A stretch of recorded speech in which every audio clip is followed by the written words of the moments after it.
Hello students, good evening everyone. ராஷ்டிர பாஷால சபா இந்தி ராஷ்டிர பாஷால second பேப்பரில் first கொஸ்டினுக்கான S A பார்த்துருக்கோம். அதுக்கு ஒன்று பார்த்துருக்கோம், அபு காங்கி பக்ரி. இது ரெண்டாவது ஹார் கி ஜீத். இது ரெண்டு மட்டும் படிச்சிங்க ஸ்டூடெண்ட்ஸ். இதுலேருந்து கண்டிப்பாக உங்களுக்கு ஒரு எஸ்ஏ கண்டிப்பாக 10 மார்க் வந்துடும். இந்த ரெண்டு மட்டும் பார்த்துக்கோங்க. இது புக்கில் ரொம்ப பெரிய கதையாக இருக்குது, நிறைய டேட்டா இருக்குது. அது உங்களுக்கு கஷ்டமாக டைம் இல்லைன்றதால நம்ம இந்த ஜிஎம்வி கியூஏ புக்கிலேருந்து போடுறோம். அது கொஞ்சம் பார்த்துக்கோங்க.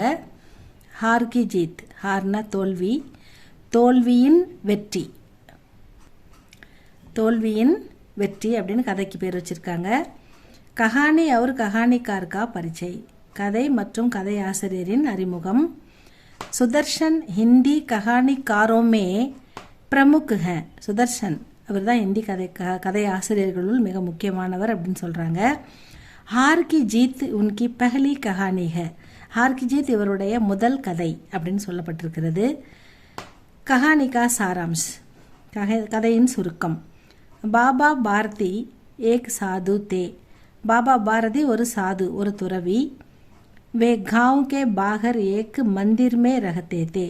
அவர் கிராமத்துக்கு வெளியில் இருக்கிற ஒரு கோயிலில் ரஹத்தே தே வசித்து வந்தார்.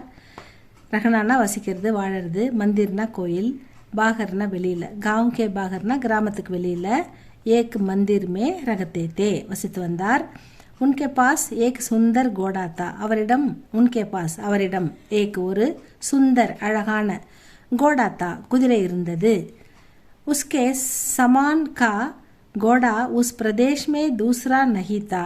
உஸ்கே சமான் அந்த குதிரைக்கு சமமான கோடா வேறு ஒரு குதிரை, உஸ் பிரதேஷ்மே அந்த பிரதேசத்தில் இன்னொரு குதிரை இல்லவே இல்லை. இதுதான் ஒரு அழகான, இது ஒரே ஒரு குதிரை, அழகான குதிரை. இதுக்கு ஈக்குவலான அழகுடைய குதிரை அந்த பிரதேசத்திலே இல்லை அப்படின்னு சொல்கிறாங்க. பாபா பாரதி கோடேசே பகுத் பியார் கர்த்தே தே. அந்த குதிரையை பாபா பாரதி மிகவும் நேசித்தார், அதை அன்புடன் நடத்தினார். ரோஜ் ஷாம்கோ கோடே பர் பைட்டுக்கர், டெய்லி, ரோஜ்னா டெய்லி, ஷாம்கோன்னா சாயந்தரம், ஈவினிங்கில், கோடே பர் பைட்டுக்கர் குதிரை மீது உட்கார்ந்து 8-10 மைல் 8லேருந்து 10 மைல் தூரம் வரைக்கும் கூம்தே தே சுற்றி வருவார் ஜாலியாக அப்படின்னு சொல்கிறாங்க. உன்ஹோனே கோடே கா நாம் சுல்தான் ரக்கா. அந்த குதிரைக்கு அவர் சுல்தான் அப்படின்னு பேர் வச்சிருக்காரு. கடக் சிங் வஹாங்கா ஏக் டாக்கு தா. அந்த பகுதியில் ஒரு கடக் சிங்னு ஒரு கொள்ளைக்காரன் இருந்தான். அந்த பகுதியில் வளர ஒரு கொள்ளைக்காரன், டாக்குன்னா கொள்ளைக்காரன். அவன் பேர் கடக் சிங். லோக் உஸ்கா நாம் சுன்கர் காம்தே தே. அவன் மக்கள் அவன் பேரை கேட்டாலே பயந்து நடுங்கிடுவாங்க. அவன் பேரை கேட்டாலே கப்பு சிப்புன்னு அமைதியாகிடுவாங்க. ஏன்னா அவனை கண்டு அவ்வளோ பயப்படுவாங்க. உஸ்னே சுல்தான் கே பாரேமே சொன்னா. அவன் அந்த கொள்ளைக்காரன் இந்த குதிரை, இந்த பாபாஜி வச்சிருக்கிற குதிரையை பற்றி கேள்விப்படுறான். வகு ஏக் தின் பாபா பாரதி கே பாஸ் ஆயா. ஒரு நாள் பாபா பாரதி கிட்ட வரான். பாஸ்னா அவரிடம், ஆயானா வந்தான். ஒரு நாள் பாபா பாரதி கிட்ட அந்த கொள்ளைக்காரன் வந்தான். உஸ்னே கோடா தேக்கா. அவன் அந்த குதிரையை பார்க்குறான். தோ உஸ்பர் உசே படா மோக ஓகையா. அந்த குதிரை அவனுக்கு ரொம்ப பிடிச்சி போகுது. அவனுக்கு ரொம்ப ரொம்ப அந்த குதிரை மேலே ஆசை வந்துருச்சு அவனுக்கு. கிசி ந கிசி தரக், எதையாவது பண்ணி எப்படியாவது சுல்தான்கோ ஹடப்னே கி டான் லீ, இந்த குதிரையை எப்படியாவது நம்ம எடுத்துக்கணும் அப்படின்னு முடிவு பண்ணுறான். ஆத்தே ஜாத்தே ஜாத்தே ஜாத்தே உஸ்னே கஹா. அவன் அங்கேருந்து போய்கினே சொல்கிறான். ஜாத்தே ஜாத்தேன்னா போய்கிட்டே சொல்கிறான். உஸ்னே கஹா Babaji is கோடேக்கோ Aapke pass Rehne நகி தூங்கா. இந்த பாபாஜி சொல்கிறான், கோடேக்கோ இந்த குதிரையை, ஆப்கே பாஸ் உங்ககிட்ட, ரஹ்னே இருக்க, நகி தூங்கா விடமாட்டேன் அப்படின்னு சொல்லிட்டு போயிட்டான். போகும்போது சொல்லிட்டு போகிறான். ஏக் தின் ஹமேஷா கி தரக், வழக்கம் போல் ஒரு நாள், ஏக் தின் ஒரு நாள், ஹமேஷா கி தரக்னா வழக்கம் போல், பாபாஜி ஷாம் கே வக்த் சாயந்தர நேரத்தில், கோடே பர் சவார் ஹோக்கர் சல் ரஹே தே. சாயந்தர நேரத்தில் வழக்கம் போல் பாபாஜி குதிரையில் ஏறி சவாரி போய் கொண்டிருக்கிறாரு. தபு ராஸ்தேமே, அப்போ வழியில், ஏக்கு அபாஹின், அபாஹின்னா ஒரு ஊனமுற்றவர், அவரை பார்க்குறாரு. அபாஹின்னே வினத்தி கி கேட்குறாரு, கெஞ்சி கேட்குறாரு, எனக்கு ஒரு சவாரி கொடுங்க குதிரையில் அப்படின்னு கேட்குறாரு. வினத்தி கி கி உசே கோடே பர் சடா லியா ஜாயே. சரின்னு அவரும் இறக்கப்பட்டு சாமியாரும் என்ன பண்ணுறாரு, அவரை குதிரை மேலே ஏற்றி விட்றாரு. சடானா ஏற்றி விட்றாரு. கோடே பர் சடா லியா ஜாயே. அவர் குதிரை மேலே ஏற்றி உட்கார வைக்கிறாரு. பாபாஜிக்கோ தயா ஆயி. பாபாஜிக்கு இறக்க பாவமாக இருக்குது. சரி, ஓகே. உன்ஹோனே உசே கோடே பர் பிட்டாயா. அந்த அவரும் வந்து அந்த கோடை மேலே ஏற பார்க்குறாரு. அப்பாஹின் கடக் சிங் தான் அப்போ தான் பார்க்குறாரு. அவர் அங்கே அந்த குதிரை மேலே இருக்கிறவன் வந்து அந்த கொள்ளைக்காரன் கடக் சிங். உஸ்னே கஹா, அவன் சொல்கிறான், பாபாஜி அப் ஏக் கோடா மேரா ஹோ கயா.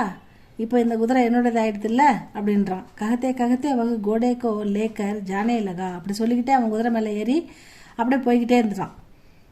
அப்படியே நிற்கிறார் பாபா பாரதி. அப்படியே நிற்கிறாரு. என்ன பண்ணுறது, இந்த மாதிரி ஆயிடுச்சுன்னு அப்படியே நிற்கிறாரு. பாபா பாரதி நே கடக் சிங்கோ ரோக்குக்கர். பாபா பாரதி போய் அவனை ஓடி போய் நிறுத்துறாரு.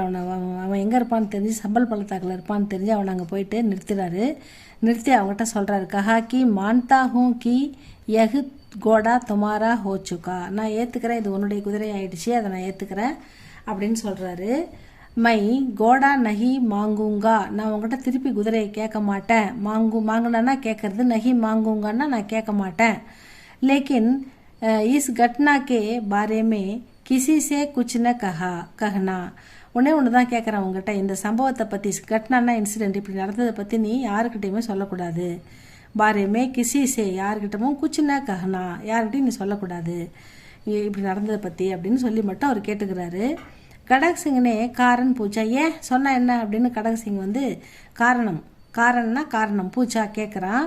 தப் பாபா பாரதி நே கஹா கி யஹ் பாத் கிசி கோ மாலும் ஹோ ஜாயே. இந்த விஷயம் யாருக்காவது தெரிஞ்சுதுன்னா, அப்போ பாபா பாரதி அவங்ககிட்ட பதில் சொல்கிறாரு, யஹ் பாத், அதாவது நீ ஒரு ஊனமுற்ற மாதிரி கடந்த, உனக்கு நான் உதவுறதுக்காக இந்த குதிரையை கொடுத்தேன், அது வந்து நீ வந்து என்னை ஏமாத்திட்ட அப்படின்னு தெரிஞ்சுதுன்னா, நம்ம கிசிக்கோ மாலும் ஹோ ஜாயே தோ கோயி பி, யாருமே கிசி கரீப், யாராவது ஏழைக்கோ அல்லது அபாகின் முன்ன மாதிரி ஊனமுற்றவங்களுக்கோ பர் விஸ்வாஸ் நஹி கரேங்க, நம்ப மாட்டாங்க. அபாஹின் கா மதத் நஹி கரேகா, அந்த மாதிரி அந்த உணமுற்றவங்களுக்கோ அந்த ஏழைங்களுக்கோ அவங்க உதவி யாருமே பண்ண மாட்டாங்க, அப்படியே விட்டு போயிடுவாங்க. ஸோ அதனால தான் நான் இந்த விஷயத்தை நீ யாருக்கிட்டையும் சொல்ல வேணான்னு சொல்கிறேன். ஏன்னா ஏழைகளுக்கோ இல்லை ஊனமுற்றவங்களுக்கோ ஒரு உதவி தேவைப்படுறவங்களுக்கோ யாரும் நம்பி உதவ மாட்டாங்க. நானும் பாபா பாரதியே ஏமாந்துட்டாரு, அவர் குதிரையை இந்த மாதிரி ஏமாற்றி ஒருத்தன் பிடிங்கிட்டான் அப்படின்னு தெரிஞ்சால் யாரும் உதவ மாட்டாங்க. அதனால் நீ இதை யாருக்கிட்டையும் சொல்லாத அப்படின்னு வந்து சொல்வார். யக சுன்கர் கடக் சிங்கி ஆங்கே குழி. இதை கேட்ட கடக் சிங்குடைய மனம் திறந்தது. அவனுடைய மனம் வந்து திறந்தது. ஏன்னா அவருடைய உன்னதமான எண்ணங்களால் மற்றவர்களுக்கு உதவணும் அப்படின்ற அந்த உன்னதமான எண்ணங்களால் அவன் மனம் வந்து திறந்ததுன்னு போட்டிருக்காங்க. வகு பாபா பாரதிக்கே உச்ச விசார்க்கே சாம்னே ஏக்தம் ஹார் கயா. அதாவது அந்த கடகசிங் கொள்ளக்காரன் பாபா பாரதியுடைய உச்ச விசார், உயர்ந்த எண்ணங்களுக்கு முன்னால் கே சாம்னே ஏக்தம் ஒரு முறை ஹார் கயா, தோத்துட்டான் அப்படின்னு சொல்கிறாங்க. வகு கோடேக்கோ சோடுக்கிற, அவன் குதிரையும் விட்டுடுறான், போ எனக்கு வேணாம் அப்படின்ற மாதிரி விட்டுட்டு சலா கயா, விட்டுட்டு போயிட்டான் குதிரை வேணான்ட்டு. அதாவது சுல்தான்கோ பாக்கர் பாபா பாரதி बेहद खुश हुए और सजल नेत्रों से कहने लगे. அதாவது அவர் ரொம்ப நாள் அவர் அன்பாக வளர்க்குறாரு, அது கூட பாசமாக இருக்கார் இல்லையா, அதை விட்டு பிரிஞ்சதுலேருந்து அவருக்கு மனசு கஷ்டமாயிடுது. இப்போ அதை பார்த்த உடனே சுல்தான்கோ பாக்கர், சுல்தான் கிடைச்சதுமே பாபா பாரதி பேகத் குஷ், அளவிட முடியாத சந்தோஷமாக வராரு. குஷ் ஹுயே அவர் சஜல் நேத்ரோனா கண் அவர் கலங்குது பாசத்தில். சே கஹனே லகே சொல்கிறாரு, அபு கரீபோங்கி சகாயத்தா சே, இப்போ வந்து ஏழைகளுக்கு உதவுறதுலேருந்து யாருமே வந்து கொய்மூன மோடேகா, யாருமே வந்து முகத்தை திருப்ப மாட்டாங்க, ஏழைகளுக்கு யாருமே உதவ மாட்டேன்னு சொல்ல மாட்டாங்க, எல்லாமே வந்து இல்லாதவங்களுக்கு ஏழைகளுக்கு உண்மையிலே ஊனமுற்றவங்களுக்கு உதவுவாங்க அப்படின்னு சொல்லி அவர் சொல்லிக்கிறாரு. இதுதான் ஸ்டூடெண்ட்ஸ் இந்த ஹார்கி ஜீத்து, தோல்வியின் வெற்றி. இது படிங்க. இதுவும் அந்த அபுகாங்கி பக்ரி, அது ரெண்டும் படிச்சுக்கோங்க. இது ரெண்டுமே உங்களுக்கு இம்பார்ட்டண்ட்டு. இது ரெண்டுத்தில் எதுனா ஒன்று வந்துடும் 10 மார்க்குக்கு. ஆல் தி பெஸ்ட் ஸ்டூடெண்ட், நல்லா படித்து எழுதுங்க. உங்களுக்கு பிடிச்சிருந்தா இது லைக் பண்ணுங்கள், ஷேர் பண்ணுங்கள், சப்ஸ்கிரைப் பண்ணுங்கள். தேங்க்யூ ஃபார் வாட்சிங்.